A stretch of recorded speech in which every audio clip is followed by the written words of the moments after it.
Assalamualaikum warahmatullahi wabarakatuh. Bismillah, alhamdulillah, assalatu wassalamu ala rasulillah wa ala alihi wa sahbihi wa mawalah. La khawla wa la quwata illa billah. Amma ba'd. Syukur alhamdulillah pada kesempatan yang berbahagia ini kita bisa berdiskusi tentang materi agama Islam 1 MKWU Universitas Airlangga, Semangat Excellent with Morality. Tema kita pada hari ini adalah mengintegrasikan iman, Islam, dan ihsan dalam membentuk insan kamil.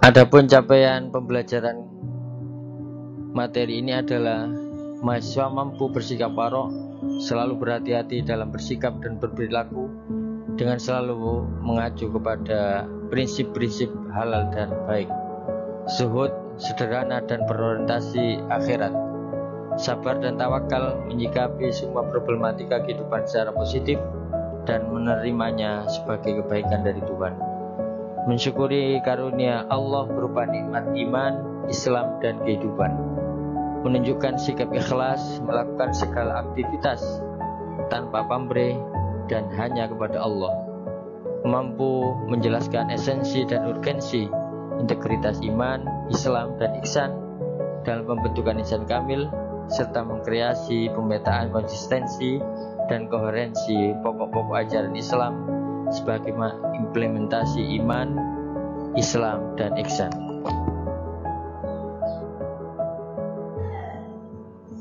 Sebagai perenungan, kami ingin berdiskusi dengan adik-adik mahasiswa yang terkait satu, buatlah uraian koherensi antara zakat, zikir, dan iktikaf sebagai bagian dari hablum minallah dengan kerja-kerja sosial sebagai bagian dari hablum minannas.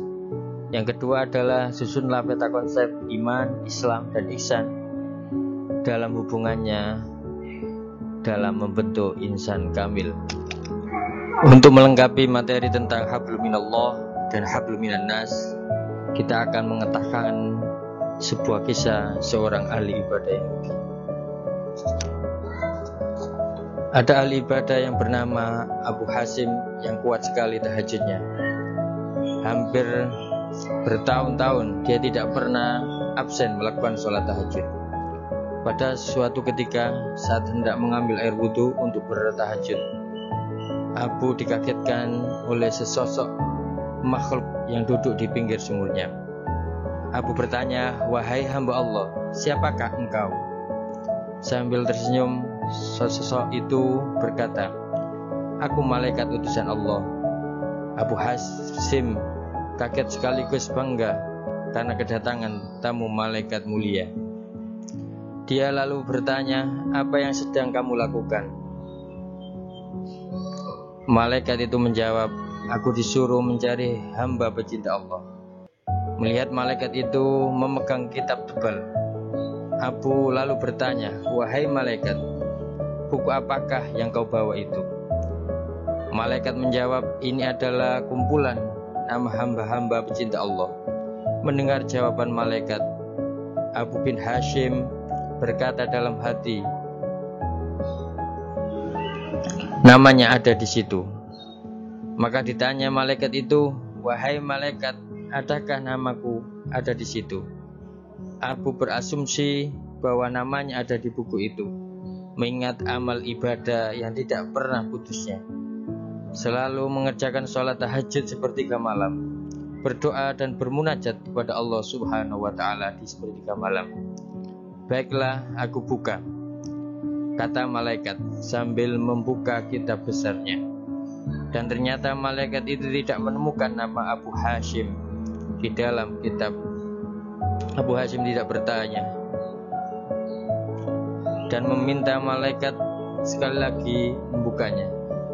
"Betul, namamu tidak ada dalam buku ini." Abu bin Hashim pun gemetar dan jatuh di depan malaikat. Dia menangis jadi-jadinya.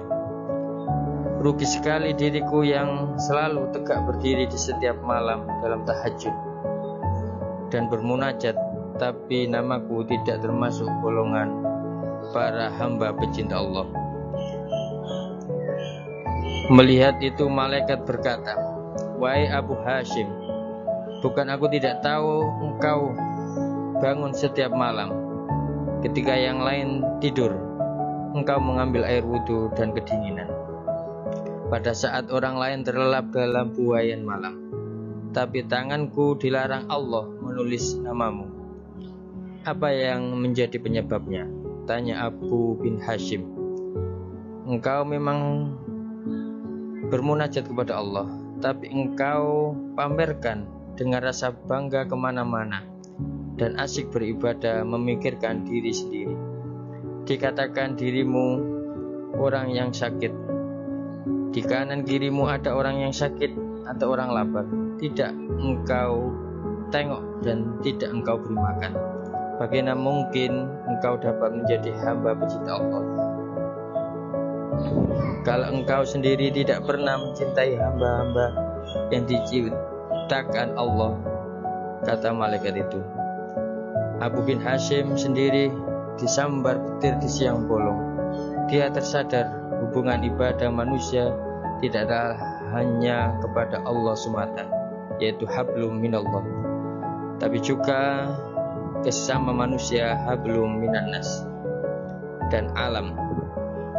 Dari kisah di atas kita bisa mengambil kesimpulan bahwa hablum minallah, hubungan kepada Allah Subhanahu wa taala melalui ibadah, ritual, harus bersimultan, harus bersinergi dengan hablum minannas, yaitu ibadah sosial.